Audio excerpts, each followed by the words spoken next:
അസ്സലാമു അലൈക്കും വറഹ്മത്തുള്ളാഹി വബറകാതുഹു. എല്ലാവർക്കും റമളാൻ മുബാറക്. സമർ മീഡിയ പ്രൊഡക്ഷൻ്റെ റയ്യാൻ റമളാനിലേക്ക് സ്വാഗതം. വിശുദ്ധ മാസം ആഗതമായിരിക്കുന്നു. വിശ്വാസി ലോകം ഈ മാസത്തെ കാത്തിരിക്കുകയായിരുന്നു.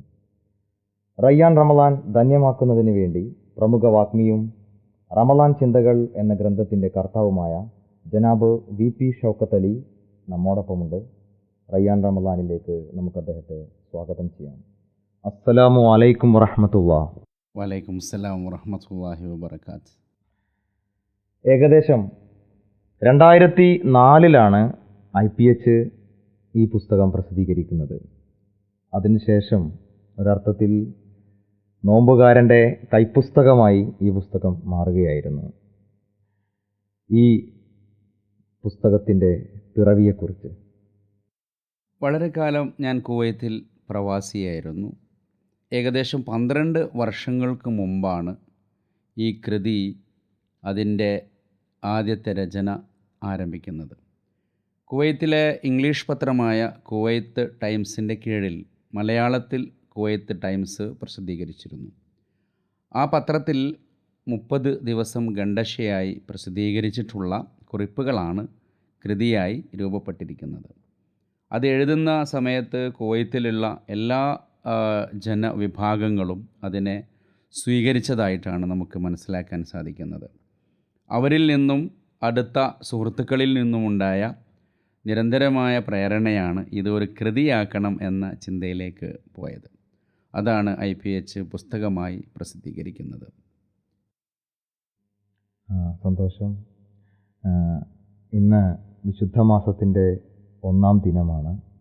ഈ പുസ്തകത്തെ മുൻനിർത്തിക്കൊണ്ട് വിശ്വാസി ലോകത്തിന് എന്താണ് ഒരു സന്ദേശമായിട്ട് പറയാനുള്ളത്?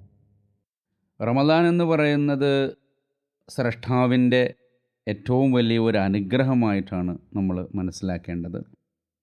റമദാൻ കാലഘട്ടങ്ങളെ കടന്നാണ് വരുന്നത്.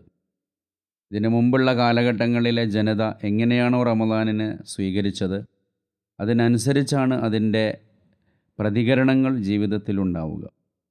ഈ കാലഘട്ടത്തിലോട് ചേർത്ത് വായിച്ചുകൊണ്ട് നമ്മൾ റമദാനിനെ സ്വീകരിക്കുമ്പോൾ എന്താണ് ഈ കാലഘട്ടത്തിൻ്റെ ഏറ്റവും വലിയ പ്രശ്നം, സമസ്യ എന്ന് നമ്മൾ മനസ്സിലാക്കേണ്ടി വരും.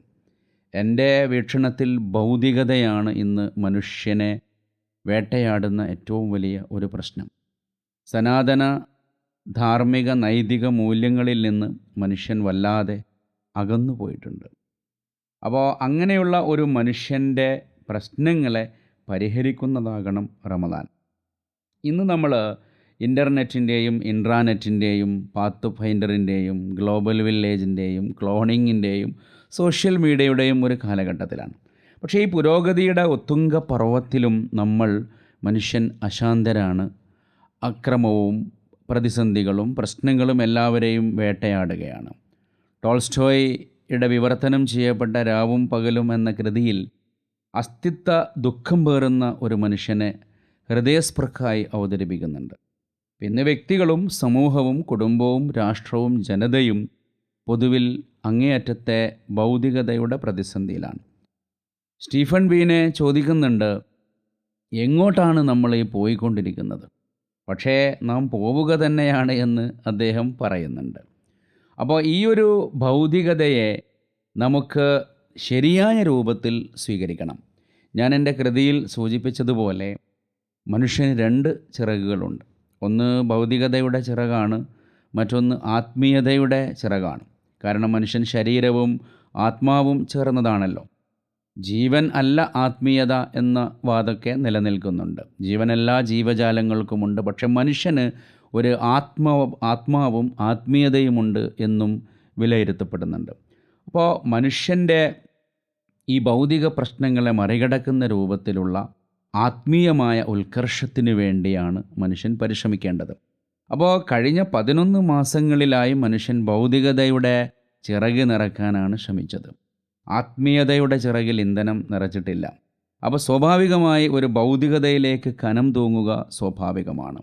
മനുഷ്യൻ ഇന്ന് ഭൂമിയെ വെട്ടിപ്പിടിക്കാനും ഭൂമിയോട് ഒട്ടിപ്പിടിക്കാനുമുള്ള ഒരു പ്രവണത വല്ലാതെ കാണിച്ചു കൊണ്ടിരിക്കുന്നുണ്ട്. അപ്പോൾ മനുഷ്യന് ആത്മീയതയുടെ ചിറകിൽ ഇന്ധനം നിറച്ചാലാണ് മൃഗങ്ങളുടെ വിധാനത്തിൽ നിന്ന് മലക്കിൻ്റെ വിധാനത്തിലേക്ക് പറന്നു പോകാൻ പറ്റുള്ളൂ. ഒരു ഭാഗത്തേക്ക് ചെരിഞ്ഞ ഒരു വിമാനത്തിന് കുതിച്ചു പറക്കാൻ കഴിയില്ല. അതുകൊണ്ടാണ് ഭൗതികതയുടെ ചിറകിൽ ഇന്ധനം നിറക്കുന്ന മനുഷ്യന് ഒരു മാസം ആത്മീയതയുടെ ചിറകിൽ കൂടി ഇന്ധനം നിറക്കുമ്പോൾ ബാലൻസ്ഡ് ആയിക്കൊണ്ട് മാലാഖമാരുടെ വിധാനത്തിലേക്ക് പറന്നു പോകാൻ പറ്റുകയുള്ളൂ. അങ്ങനെയാണ് റമദാനിനെ കാണേണ്ടത് എന്നും കാലഘട്ടത്തോട് ചേർത്ത് വായിച്ചുകൊണ്ടാണ് റമദാനിനെ യൂട്ടിലൈസ് ചെയ്യേണ്ടത് എന്നും വിനീതമായി അഭിപ്രായമുണ്ട്. പ്രവാചകൻ തിരുമേനി സല്ലല്ലാഹു അലൈഹി വസല്ലമ റമദാനിൻ്റെ ചന്ദ്രക്കലയെ വരവേറ്റുകൊണ്ട് പ്രാർത്ഥിച്ച ഒരു പ്രാർത്ഥന ശ്രദ്ധേയമാകുന്നത് ഇവിടെയാണ്. പ്രവാചകൻ പറഞ്ഞിട്ടുള്ളത് അല്ലാഹുമ്മ അഹില്ലഹു അലൈന ബിൽ അംനി വൽ ഈമാനി വസ്സലാമത്തി വൽ ഇസ്ലാം എന്നാണ്. പ്രത്യക്ഷപ്പെട്ടിരിക്കുന്ന റമദാനിൻ്റെ ഈ ഒരു ചന്ദ്രപ്പിറ ഞങ്ങൾക്ക് ശാന്തിയുടെയും സമാധാനത്തിൻ്റെയും സുരക്ഷിതത്വത്തിൻ്റെയും അതുപോലെ ദൈവികമായ സമർപ്പണത്തിൻ്റെയുമായ ഒരു മാസമാക്കണമേ. ഇന്ന് ലോകം അനുഭവിക്കുന്ന പ്രശ്നങ്ങൾ നമ്മുടെ മുമ്പിൽ വെച്ച് നോക്കുമ്പോൾ അശാന്തിയുടെ ഈ ലോകത്ത് ഭൗതികതയ്ക്കെതിരെ ആത്മീയതയെ കൂട്ടുപിടിച്ചുകൊണ്ട് ശാന്തിയുടെയും സമാധാനത്തിൻ്റെയും മാർഗത്തിലേക്ക് പോകാൻ മനുഷ്യന് സാധിക്കേണ്ടതുണ്ട്. ഞാൻ ഒന്നുകൂടി ഊന്നിപ്പറയാൻ ആഗ്രഹിക്കുന്നത്, ദൈവം തമ്പുരാൻ ഈ ലോകത്തുള്ള മുഴുവൻ മനുഷ്യർക്കും നൽകുന്ന ഒരു അനുഗ്രഹത്തിൻ്റെ വേളയാണ് റമദാൻ. അതുകൊണ്ട് മുഴുവൻ മാനവരാശിയും ഈ റമദാനിനെ ആ അർത്ഥത്തിൽ ഉൾക്കൊണ്ടുകൊണ്ട് മനുഷ്യൻ അഭിമുഖീകരിക്കുന്ന ഏറ്റവും വലിയ സമസ്യയെ ഈ റമദാനിലൂടെ ബോധപൂർവം മറികടക്കാൻ ശ്രമിക്കണമെന്നാണ് വിശ്വാസികളോടും മൊത്തം മനുഷ്യരോടും നമുക്ക് പറയാനുള്ളത്. ഏകമാനവികതയെ അന്തർധാരയാക്കിക്കൊണ്ടാണ് ഞാൻ എൻ്റെ റമദാൻ ചിന്തകൾ അവതരിപ്പിച്ചിരിക്കുന്നത്. വരുന്ന ദിവസങ്ങളിൽ ഒരുപക്ഷെ അതിനെക്കുറിച്ച് നമുക്ക് കൂടുതൽ ചർച്ച ചെയ്യാമെന്ന് തോന്നുന്നു. തീർച്ചയായിട്ടും നന്ദി. ഈ ആധുനിക കാലഘട്ടത്തിൽ പ്രത്യേകിച്ചും പ്രസക്തമാകുന്ന ദിശയിലേക്കാണ് അദ്ദേഹത്തിൻ്റെ ഈ പുസ്തക ചിന്തകൾ നമ്മെ നയിക്കുന്നത്. തീർച്ചയായിട്ടും അശാന്തിയുടെയും അസമാധാനത്തിൻ്റെയും ലോകത്ത് നിലകൊള്ളുന്ന ആധുനിക മാനവന് ഭൗതികതയുടെ ചിറകിലും ആത്മീയതയുടെ ചിറകിലും ഇന്ധനം നിറച്ചുകൊണ്ട് ഏറെ ഉയരങ്ങൾ പറക്കാൻ കഴിയട്ടെ എന്ന് പ്രാർത്ഥിച്ചുകൊണ്ട് വരുന്ന ദിവസങ്ങളിലും VP ഷൗക്കത്ത് അലി നമ്മോടൊപ്പം ഉണ്ടാകും.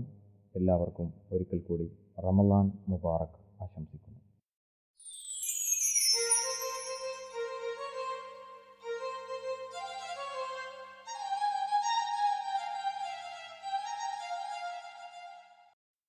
Welcome back Rayyan Ramadan. മാന്യ പ്രേക്ഷകർക്ക് റയ്യാൻ റമദാനിലേക്ക് സ്വാഗതം. ഇന്നത്തെ നമ്മുടെ അതിഥിയായി എത്തിയിരിക്കുന്നത് ചേന്നമംഗല്ലൂർ ഹയർ സെക്കൻഡറി സ്കൂളിലെ മലയാളം വിഭാഗം അധ്യാപകൻ S. ജിഷാദാണ്. ജിഷാദ് സിനിമയെയും സാഹിത്യത്തെയും നാടകത്തെയും ഒക്കെ സ്നേഹിക്കുന്ന ഒരു വ്യക്തി കൂടിയാണ്. നമുക്ക് അദ്ദേഹത്തെ സ്വാഗതം ചെയ്യാം. റയ്യാൻ റമദാനിലേക്ക് സ്വാഗതം. ഇന്ന് ജിഷാദിൻ്റെ നോമ്പനുഭവത്തിലേക്ക് വരാം. കുട്ടിക്കാലത്തെ നോമ്പനുഭവങ്ങൾ ഓരോരുത്തർക്കും വ്യത്യസ്തമാണല്ലോ. താങ്കളുടെ കുട്ടിക്കാലം, നോമ്പുകാലം എങ്ങനെയായിരുന്നു? ഞാൻ കേരളത്തിലെ തന്നെ തെക്കൻ ജില്ലയിലാണ് എൻ്റെ കുട്ടിക്കാലം ചെലവഴിച്ചത്. അപ്പോൾ എൻ്റെ നോമ്പ് അനുഭവങ്ങൾ പറയുമ്പോൾ നോമ്പ് എടുത്തതിനേക്കാൾ കൂടുതൽ നോമ്പ് എടുക്കാതിരുന്ന, അത് സമർത്ഥമായി എല്ലാവരെയും പറ്റിച്ച് നോമ്പ് എടുക്കാതിരുന്ന ഓർമ്മകളാണ് പറയാൻ ഉണ്ടാവുക. ഒരു കുട്ടിക്കാലത്തിൻ്റെ ബഹുഭൂരിഭാഗവും അങ്ങനെയൊക്കെ തന്നെ ആയിരുന്നു. വീട്ടിൽ നമ്മൾ നോമ്പുകാരനായി തീരുകയും എന്നാൽ കൂട്ടുകാരോടൊപ്പം കടകൾ മിഠായി വാങ്ങിയും വെള്ളം കുടിച്ചും മാങ്ങയും ചക്കയും ഒക്കെ തിന്ന് നടന്നൊരു കാലം പെട്ടെന്ന് ഓർമ്മ വരുന്നത്. അപ്പോൾ ഞങ്ങളുടെ വീടിൻ്റെ ഇങ്ങനെ മുകൾ ഭാഗത്ത് മാങ്ങാക്കാലത്താണെന്നൊക്കെ കൂടുതലും നോമ്പ് വരുന്നത്, റമദാൻ വരുന്നത്. അപ്പോൾ മാങ്ങ ഇങ്ങനെ കുറച്ച് പഴുപ്പിക്കാനായി വെച്ചിരിക്കുക. അപ്പോൾ ആരും കാണാതെ നമ്മളിങ്ങനെ സ്റ്റെപ്പ് കയറി മാങ്ങ ഇവിടുന്ന് ഇങ്ങനെ കഴിച്ച്, ആരും കാണുന്നില്ല എന്ന് ഉറപ്പിച്ച് മാങ്ങയുടെ അതിൻ്റെ ശേഷം കഴിച്ചതിന് ശേഷം വരുന്ന സാധനം അത് പുറത്തേക്ക് ഇടുക. അപ്പോൾ വീട്ടിലേക്ക് വരുന്നൊരു ചേച്ചി ഇതിങ്ങനെ കാണുക. മുകളിലേക്ക് നോക്കുമ്പോൾ ആരെയും കാണുന്നില്ല, മാങ്ങയുടെ അണ്ടി താഴേക്ക് വരികയാണ്. ഓരോടിച്ചെന്ന് ഇങ്ങനെ പറയുകയാണ് അങ്ങനെ ഒരു സാധനം വരുന്നു. അപ്പോൾ കൈയോടുകൂടി അത് പിടിക്കപ്പെടുകയാണ്. അത് ഇന്നും ആ ചേച്ചിയെ കാണുമ്പോഴും പിന്നെ നമ്മുടെ സഹോദരിമാരൊക്കെ പറയുമ്പോഴും ഇടയ്ക്ക് ഓർമ്മ വരുന്ന ഒരു മനോഹരമായ നോമ്പിൻ്റെ അനുഭവം. പിന്നീട് മുതിർന്ന സമയത്ത്, പ്രത്യേകിച്ചും MG യൂണിവേഴ്സിറ്റിയിലൊക്കെ ആയിരുന്നു നിങ്ങളുടെ പഠനം, പോസ്റ്റ് ഗ്രാജുവേഷനൊക്കെ. ആ സമയത്ത് പഠനകാലത്തെ ഒരു നോമ്പിൻ്റെ ഓർമ്മകൾ എങ്ങനെയായിരുന്നു? ശരിക്കും എനിക്ക് തോന്നുന്നത് ഈ വീട് വിട്ട് പഠിക്കുന്ന ഏതൊരു ആൾക്കാരെ സംബന്ധിച്ചിടത്തോളം നോമ്പ് എന്ന് പറയുന്നത് ഒരു അനുഭവമായി മാറുന്നത്, നോമ്പ് എൻ്റെ കൂടി സ്വകാര്യമായ അനുഭവവും എൻ്റെ വിട്ടുവീഴ്ചയുടെയും എൻ്റെ സഹനത്തിൻ്റെയും എൻ്റെ ക്ഷമയുടെയും എൻ്റെ തന്നെ സാധനമാണ് നോമ്പ് എന്ന് തോന്നുന്നത് അത്തരത്തിൽ ഹോസ്റ്റൽ ജീവിതവുമായി ഒക്കെ ബന്ധപ്പെടുന്ന സമയത്ത് ആയിരിക്കും. ഒന്ന്, നമ്മുടെ മൊത്തം ഹോസ്റ്റലും അതിൻ്റെ ക്യാൻറ്റീനും വിദ്യാർത്ഥികളുടെ ജീവിതവും ഒരു ലെവലിൽ നിൽക്കുകയും നമ്മൾ കുറച്ച് ആൾക്കാർ മാത്രം മറ്റൊരു തരത്തിലേക്ക് ഭക്ഷണം കൊണ്ടും ചിന്ത കൊണ്ടും രീതി കൊണ്ടും ഒക്കെ മാറുന്നത് ശരിക്കും ഭയങ്കര അത്ഭുതപ്പെടുത്തുന്ന ഒരു സംഗതമാണ്. ഇപ്പോൾ B.Edനൊക്കെ പഠിച്ച സമയത്ത് എൻ്റെ പരീക്ഷാകാലം നോമ്പ് കാലവുമാണ്. അപ്പോൾ എനിക്ക് തോന്നുന്നു 30 ദിവസവും പുട്ട് മാത്രം അത്താഴമായി കഴിച്ച് നോമ്പ് എടുക്കുന്നു. മെഡിക്കൽ കോളേജിനടുത്തുള്ള പള്ളിയിൽ പോയി അവിടെ നിന്ന് കിട്ടുന്ന ചെറിയ സംഗതികൾ കൊണ്ട് നോമ്പ് തുറക്കുന്നു. അതൊരു ഭയങ്കര രസകരമായ ഓർമ്മയാണ്. ക്യാമ്പസിൽ പഠിക്കുമ്പോഴും അങ്ങനെ തന്നെ, വളരെ ചുരുങ്ങിയ കുറച്ച് ആൾക്കാർ ഞങ്ങളൊരു 5:30 ആകുമ്പോഴത്തേക്ക് നോമ്പ് വിടാൻ എവിടെയാണ് കോട്ടയത്ത് നന്നായി ഏത് പള്ളിയിലാണ് നല്ല ഭക്ഷണം കിട്ടുന്നത്, അതിങ്ങനെ തിരക്കി നടക്കുക, കഴിക്കുക, തിരിച്ചു വരിക, അത്തരത്തിൽ ഒരു സംഗതി. മാത്രമല്ല നമ്മൾ ക്യാമ്പസിൻ്റെയൊക്കെ ഒരു ജീവിത പരിസരം വേറെയാണല്ലോ, അതിനുള്ളിൽ നമ്മൾ നോമ്പ് എടുത്തുകൊണ്ട് നിൽക്കുക എന്നൊക്കെ പറയുന്നത് സത്യത്തിൽ മനോഹരമായ, ഓർക്കാൻ ഇഷ്ടപ്പെടുന്ന അനുഭവങ്ങൾ തന്നെയാണ്. അതിൽ വേറെ 2 ദിക്കുകളിൽ ജീവിച്ച ഒരു മനുഷ്യൻ കൂടിയാണ് ജിഷാദ്. തെക്കും വടക്കുമായ 2 ഓർമ്മകൾ നോമ്പിനെ കുറിച്ചുണ്ട്. അപ്പോൾ അതിനെ ഒന്ന് എങ്ങനെയാണ് വിശകലനം ചെയ്യുന്നത്? ശരിക്കും നമുക്ക് വ്യക്തമായിട്ട് പറയാൻ പറ്റുന്ന ഒരുപാട് വ്യത്യാസങ്ങൾ കാണാൻ പറ്റും. ഈ മലബാറിനെ സംബന്ധിച്ച് നോമ്പ് എന്ന് പറഞ്ഞാൽ ഒരു ഭയങ്കര ആഘോഷത്തിൻ്റെ, ഒരു ഉത്സവത്തിൻ്റെ, ഒരു ഒരുക്കത്തിൻ്റെ ഒക്കെ ഒരു വലിയ സംഗതിയാണ്. അപ്പം ഞങ്ങളുടെ നാട്ടിൽ വരുമ്പോൾ പള്ളികൾ കേന്ദ്രീകരിച്ചാണ് നോമ്പുമായി ബന്ധപ്പെട്ട ഒരുക്കങ്ങളൊക്കെ ധാരാളമായി നടക്കുന്നത്. എല്ലാവരും പള്ളിയിലേക്ക് വരികയും പള്ളിയിൽ ആൾക്കാർ കൂടുകയും പള്ളിയിൽ ബഹളം ഉണ്ടാവുക, കഞ്ഞിയുടെ പേരിൽ അടി ഉണ്ടാവുക, അതിൻ്റെ പേരിൽ പ്രശ്നങ്ങൾ ഉണ്ടാവുക, നമസ്കരിക്കാൻ ആൾ വരിക, അതുവരെ അതായത് തലേന്ന് വരെയും മറ്റ് മദ്യം കഴിച്ചുകൊണ്ട് കിടന്ന് അല്ലെങ്കിൽ മറ്റ് സംഗതികൾ ചെയ്ത് അതൊക്കെ നിർത്തി നോമ്പിന് അങ്ങ് നന്നാവുക എന്നുള്ള സാധനം. പക്ഷെ ഇവിടെ തികച്ചും വ്യത്യസ്തമാണ്. നോമ്പ് വിശ്വാസവും അല്ലെങ്കിൽ ആരാധനാ കർമ്മങ്ങളും ഒക്കെ വളരെ ഭംഗിയായി ചെയ്തു വരുന്നവരാണ്. അപ്പോൾ നോമ്പിന് അതിൻ്റെതായ സ്വീകാര്യതയോടെ അവരെടുക്കുന്നു. ഭക്ഷണ കാര്യത്തിൽ ഭയങ്കരമായ വ്യത്യാസം നമുക്ക് കാണാൻ പറ്റും. അപ്പോൾ അവിടത്തെ നോമ്പ് ഇപ്പോൾ മാറി വരുന്നുണ്ട്, എങ്കിലും അവിടത്തേക്ക് നമ്മുടെ കുട്ടിക്കാലം പിന്നൊക്കെ നോമ്പ് ശരിക്കും നോമ്പ് തന്നെയാണ്. ഇപ്പോൾ നോമ്പ് തുറക്കാനാണെങ്കിലും പരിമിതമായ വിഭവങ്ങൾ, ചെറിയ ഈ ജീരകവും ഉലുവയും ഒക്കെ ഇട്ടുള്ള ചെറിയ നോമ്പ് കഞ്ഞി, പിന്നെ പള്ളിക്ക് വെച്ചും ചോറ്, അങ്ങനെയൊക്കെ ഒരു സാധാരണ ജീവിതം തന്നെയാണ് പോകുന്നത്. വളരെ കുറച്ച് മാത്രം മാംസാഹാരങ്ങൾ ഉപയോഗിക്കുക, കപ്പ കൂടുതലായിട്ട് കഴിക്കുക, കഞ്ഞി കുടിക്കുക, ഇതൊക്കെയാണ്. പക്ഷേ ഇവിടെ എത്തുമ്പോൾ നമ്മളെ അത്ഭുതപ്പെടുത്തുന്ന തരത്തിലുള്ള വിഭവങ്ങളുടെ ആധിക്യം കൊണ്ട് നമ്മുടെ വിരുന്നു മേശകൾ നിറഞ്ഞ് കവിയുന്ന അനുഭവം. ഏത് കഴിക്കണം നമുക്ക് അറിയാൻ പറ്റാത്ത, ഒരുപക്ഷെ നമ്മൾ പകലന്തയോളം എടുത്ത് നമ്മുടെ നോമ്പിനെ തന്നെ റദ്ദ് ചെയ്ത് കളയുന്ന തരത്തിൽ ഉള്ളൊരു വിഭവങ്ങളുടെയും സൽക്കാരത്തിൻ്റെ ഒരു കൂടുതൽ ഇവിടെ നമുക്ക് കാണാൻ പറ്റും. അതാണ് അതിൻ്റെ ഒരു വ്യത്യാസം. പിന്നെ വിശ്വാസം 2 ഭാഗത്തും ആരാധനാ കർമ്മങ്ങളിലും ഇതിനോടുള്ള ഒരു സീരിയസ്നെസ്സിലും ഒക്കെ വ്യത്യാസം ഉണ്ട്, അതാണ് കാണാൻ പറ്റുന്നത്. P. Balachandran, VC Haris, Sajin PJ, D. Vinayendran തുടങ്ങിയ കേരളത്തിൽ അറിയപ്പെട്ട എഴുത്തുകാരും നാടകപ്രവർത്തകരും കവികളും ഒക്കെയായി സംവദിച്ച, സൗഹൃദത്തിലേർപ്പെട്ട ഒരു ഓർമ്മ കൂടി നമ്മളുടെ അതിഥി S. ജിഷാദിനുണ്ട്. ആ ഒരു ഓർമ്മകളെ എങ്ങനെയാണ് ഓർത്തെടുക്കുന്നത്? അത് പറഞ്ഞ പോലെ ഇത്തരം വളരെ മഹത്തായ അധ്യാപകർ, നാടകപ്രവർത്തകർ, സിനിമാ പ്രവർത്തകർ, തിയറട്ടീഷ്യന്മാരൊക്കെ ആൾക്കാർ, അവരോടൊപ്പം ചെലവഴിച്ച നിമിഷങ്ങൾ, അതിൽ ഒറ്റ എന്നൊക്കെ എടുത്ത് പറയാൻ നമുക്ക് വലിയ ബുദ്ധിമുട്ടാണെങ്കിലും നമ്മുടെ ജീവിതത്തിന്, സ്വഭാവത്തിന്, ഇപ്പോൾ ഒരു അധ്യാപകൻ എന്ന നിലയ്ക്ക് ഞാൻ എൻ്റെ കുട്ടികളുമായി സംസാരിക്കുമ്പോൾ, പെരുമാറുമ്പോൾ പുലർത്തുന്ന സൂക്ഷ്മത, സൗഹാർദ്ദം, ബന്ധം, ഹൃദ്യമായ ഒരു അനുഭവം, ഇതൊക്കെ എനിക്ക് അവരിൽ നിന്നും കിട്ടിയതാണ്. വിനേന്ദ്ര മാഷാണെങ്കിലും വിനേന്ദ്ര മാഷൊക്കെ ആയിട്ട് നടത്തിയ യാത്രകൾ, മാഷിൻ്റെ ക്ലാസ്സുകൾ, മാഷുമൊത്ത് ചെലവഴിച്ച സന്ധികളൊക്കെ നമുക്ക് ജീവിതത്തിൽ ഒരിക്കലും മറക്കാനാകാത്ത അനുഭവങ്ങൾ. അതുപോലെ ബാലേന്ദ്രൻ P. ബാലേന്ദ്രൻ എന്നിപ്പോൾ അറിയപ്പെടുന്ന തിരക്കഥാകൃത്താണ്, നാടകക്കാരനാണ്, അഭിനേതാവാണ്. പക്ഷെ ബാലചന്ദ്രൻ എന്ന് സാറിനെ ആരും വിളിച്ചിട്ടില്ല. ബാലേട്ടൻ എന്ന് ക്യാമ്പസിലെ മുഴുവൻ വിദ്യാർത്ഥികളും വിളിക്കുന്ന ഒരു അധ്യാപകൻ, അത് വലിയൊരു അനുഭവമാണ്. അതുപോലെ ഉമർ തറമേൽ എന്ന് പറയുന്ന സാറ്, VC ഹാരിസ് ഒക്കെ സൗത്ത് ഏഷ്യയിലെ ഏറ്റവും അറിയപ്പെടുന്ന തിയറട്ടീഷ്യന്മാരാണ്. പക്ഷെ അവരൊക്കെ ഞാനിപ്പോൾ നോമ്പുമായിട്ടൊക്കെ ബന്ധപ്പെട്ട് വരുമ്പോഴും ഉമർ മാഷിൻ്റെ വീട്ടിൽ നോമ്പ് തുറക്കാൻ പോകുന്നു. ഇവരൊക്കെ വിശ്വാസത്തിൻ്റെ ഒക്കെ പുറത്ത്, ഉമർ മാഷല്ല മറ്റുള്ളവർ നിൽക്കുമ്പോഴും നമ്മുടെ നോമ്പിനെയൊക്കെ ബഹുമാനിക്കാനും സജിനൊക്കെ നോമ്പ് തുറയ്ക്ക് വേണ്ടിയിട്ടുള്ള സംവിധാനങ്ങൾ ചെയ്തു തരുന്നു. ഇതൊക്കെ വളരെ മനോഹരമായ സംഗതികളാണ്. പിന്നെ നാടകം, സിനിമ, ഇത്തരം മീഡിയകൾ, ഇത്തരം മാധ്യമങ്ങൾ നമുക്ക് അനിവാര്യമാണെന്നും ഇത് നമ്മുടെ സമൂഹത്തിനെ പ്രതിഫലിപ്പിക്കുന്ന ഒരു സംഗതിയാണ് എന്നും ഇതിൽ ഇപ്പോൾ സജിൻ്റെയൊക്കെ എസ് എന്ന് പറഞ്ഞ് എത്രയോ വർഷങ്ങൾക്ക് മുമ്പ് ഒരു ചെറിയ ഷോർട്ട് ഫിലിം അദ്ദേഹത്തിൻ്റെ പഠനത്തിൻ്റെ ഭാഗമായിട്ട് ഞങ്ങളൊക്കെ കൂടി പൂർത്തിയാകും എന്നൊക്കെ ഈ സബാൾട്ടൺ സ്റ്റഡീസിനെ കുറിച്ചൊക്കെയുള്ള ചർച്ചകൾ കേരളത്തിൽ വരുന്നതിന് മുമ്പ് അത്തരം സംഗതികൾ കൊണ്ടുവന്നു എന്നുള്ളതൊക്കെ മനോഹരമായ സംഗതികളാണ്. അതിൽ വ്യാഴാഴ്ചക്കൂട്ടം കവികളുടെ പ്രത്യേകമായ ഒരു താല്പര്യമൊക്കെ അതൊന്ന് പറയാമോ? അത് വിനയമാഷിൻ്റെ ഒരു സംഗതിയാണ്. വ്യാഴവട്ടം എന്നായിരുന്നു അതിൻ്റെ പേര്. ഇപ്പോൾ വ്യാഴവട്ടത്തിൽ ഇപ്പം മുകുന്ദൻ, പെന്നമുരളി, ഇതിന് നിരവധി കേരളത്തിലെ അറിയപ്പെടുന്ന ഒരുപാട് എഴുത്തുകാർ വരുന്നു. ഞങ്ങളുടെ ഒരു ചെറിയൊരു സർക്കിളിൽ നമ്മളിങ്ങനെ കൂടിയിരിക്കുന്നു, സംസാരിക്കുന്നു. അതിൻ്റെ രസം തന്നെ വിനേന്ദ്ര മാഷ് വ്യാഴാഴ്ച ആകുമ്പോഴത്തേക്ക് ഇങ്ങോട്ട് വരുന്നു. വന്നിട്ട് അവിടെ വന്ന് രൂപം തന്നെ ഒരു വ്യത്യസ്തമാണ്. അവിടെ വന്ന് ഇങ്ങനെ ഒച്ചത്തിൽ ആർപ്പോയി വിളിക്കുക കേൾക്കുമ്പോൾ പലയിടത്തുനിന്നും കുട്ടികൾ ഇങ്ങനെ അവിടേക്ക് വരുന്നു. അവരെഴുതിയ കവിതകളുണ്ടെങ്കിൽ അത് വായിക്കുന്നു, അല്ലെങ്കിൽ കണ്ട കവിതകൾ പറയുന്നു, നാടകം ചെയ്യുന്നു. അത്തരത്തിൽ ഭയങ്കരമായിട്ടൊരു ക്രിയേറ്റീവ് എനർജി ആയ ഒരു സ്പേസാണ് ഈ വ്യാഴവട്ടം എന്ന് പറയുന്നത്. അവിടെയൊക്കെ പാലേട്ടൻ്റെയും വി സി ഹാരിസിൻ്റെയും ഒക്കെ നിരവധി അവതരണങ്ങൾ, അവരുടെ അനുഭവങ്ങൾ, വളരെ കൃത്യമായ രാഷ്ട്രീയ ബോധത്തോടുള്ള നിരീക്ഷണങ്ങൾ, ഇതൊക്കെ സമ്പന്നമായ ഒരു സ്ഥാനമായിരുന്നു വ്യാഴവട്ടം. അത് ഒക്കെ പിൽക്കാലത്ത് അവിടുന്ന് നഷ്ടപ്പെട്ടു പോയി എന്നുള്ളത് ശരിയാണ്.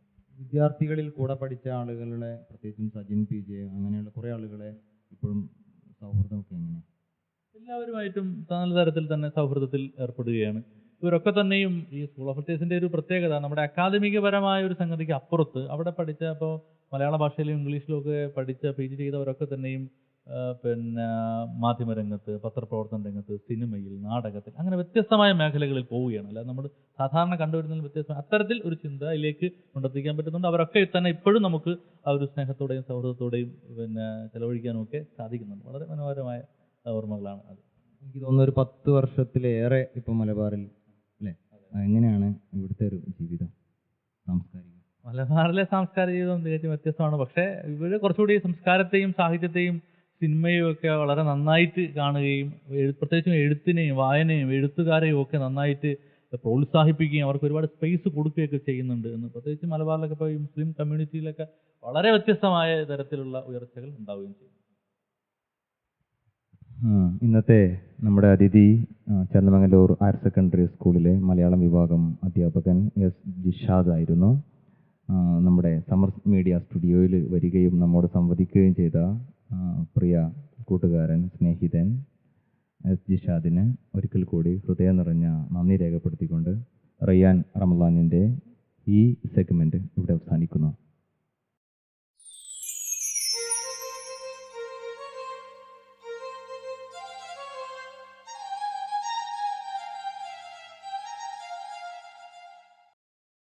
അസ്സലാമലൈക്കും. റയ്യാൻ റമദാനിലേക്ക് ഏവർക്കും സ്വാഗതം. ഇത് മജ്ലിസ് റയ്യാൻ. മജ്ലിസ് റയ്യാൻ ഒരു പഠന വേദിയാണ്. ഒരിക്കൽ പഠിച്ചവർക്ക് ഇതൊരു ഓർമ്മപ്പെടുത്തലാണ്. ഇസ്ലാമിക ചരിത്രത്തിൽ നിന്നും ഇസ്ലാമിൻ്റെ അടിസ്ഥാന പ്രമാണങ്ങളിൽ നിന്നും വളരെ ലളിതമായ ചില കാര്യങ്ങളാണ് ഇവിടെ ഈ 2 പേരടങ്ങുന്ന 2 ടീമുകൾ നമ്മോടൊപ്പമുണ്ട്. നമുക്ക് അവരെ പരിചയപ്പെടാം. Team A Hanun Manjeri, Ashfaq Ahmed Malappuram. And team B Sahila Thasneem Perinthalmanna, Misna V A Aluva. ഞാൻ റഫ്ന മൻസൂർ, ചേന്ദമംഗലൂർ സ്വദേശിനി. ഇവിടെ ഓരോ ദിവസവും 4 ചോദ്യങ്ങൾ വീതം ചോദിക്കുന്നതാണ്. ഓരോ ചോദ്യത്തിനും 1 പോയിന്റ് വീതം നൽകുന്നതാണ്. റമദാനിലെ അവസാന രാത്രി വരെ തുടരുന്ന ഈ ചോദ്യങ്ങളിൽ ഏറ്റവും കൂടുതൽ ശരിയുത്തരം പറയുന്ന ടീമിന് ആകർഷകമായ സമ്മാനങ്ങൾ നൽകുന്നതാണ്. ആദ്യ ദിവസമായ മജ്ലിസ് റയ്യാനിലെ ആദ്യത്തെ ചോദ്യത്തിലേക്ക് കടക്കാം. ആദ്യത്തെ ചോദ്യം ടീം എയോട്. സ്വർഗത്തിൽ നോമ്പുകാർക്ക് മാത്രം പ്രവേശിക്കാൻ സാധിക്കുന്ന ഒരു കവാടമുണ്ട്. ആ കവാടത്തിന്റെ പേരെന്താണ്? ബാബുർ റയ്യാൻ. ബാബുർ റയ്യാൻ ഉത്തരം ശരിയാണ്. ടീം എ 1 പോയിന്റ് നേടിയിരിക്കുന്നു. അടുത്ത ചോദ്യം ടീം ബിയോടാണ്. ടീം ബി റെഡി അല്ലേ? അറേബ്യ എന്ന വാക്കിന്റെ അർത്ഥം എന്താണ്? അറേബ്യ എന്ന വാക്കിന്റെ അർത്ഥം എന്താണ്? മരുഭൂമി. മരുഭൂമി ഉത്തരം ശരിയാണ്. ടീം ബി 1 പോയിന്റ് നേടിയിരിക്കുന്നു. ഇനി രണ്ടാമത്തെ പോയിന്റിനുള്ള ടീം എയുടെ ചോദ്യത്തിലേക്ക് കടക്കാം. ടീം എ ശ്രദ്ധിച്ചോളൂ. ഭൂമിയിൽ ആദ്യമായി കപ്പൽ നിർമ്മിച്ചത് ഏത് പ്രവാചകനാണ്? ഭൂമിയിൽ ആദ്യമായി കപ്പൽ നിർമ്മിച്ചത് ഏത് പ്രവാചകനാണ്? നൂഹ് നബി അലൈഹിസ്സലാം. സംശയമില്ല, നൂഹ് നബി അലൈഹിസ്സലാം. ഉത്തരം ശരിയാണ്. ടീം എ 2 പോയിന്റ് നേടിയിരിക്കുന്നു. ഇനി ടീം ബിയുടെ ഊഴമാണ്. ടീം ബി റെഡി അല്ലേ? റെഡിയാണ്. ഞാനൊരു വചനം പറയും. ആ വചനത്തിന്റെ പാതിയാണ് നിങ്ങൾ പറയേണ്ടത്. വചനം ഇതാ, ഭൂമിയിൽ ഉള്ളവരോട് നിങ്ങൾ കരുണ കാണിക്കുക. അതിൻ്റെ ബാക്കി പാതിയാണ് നിങ്ങൾ പറയേണ്ടത്. എങ്കിൽ ആകാശത്തുള്ളവൻ നിങ്ങളോട് കരുണ കാണിക്കും. ഉത്തരം ശരിയാണ്. ഭൂമിയിലുള്ളവരോട് നിങ്ങൾ കരുണ കാണിക്കുക, എങ്കിൽ ആകാശത്തുള്ളവൻ നിങ്ങളോട് കരുണ കാണിക്കും. അങ്ങനെ ഈ സെഗ്മെന്റിൽ ഇരു ടീമുകളും 2 പോയിന്റ് വീതം നേടി. ഇരു ടീമുകളും വിജയികളായിരിക്കുകയാണ്. ഒരു നല്ല ഗാനം ആസ്വദിച്ചുകൊണ്ട് നമുക്ക് ഈ സെഗ്മെന്റ് അവസാനിപ്പിക്കാം.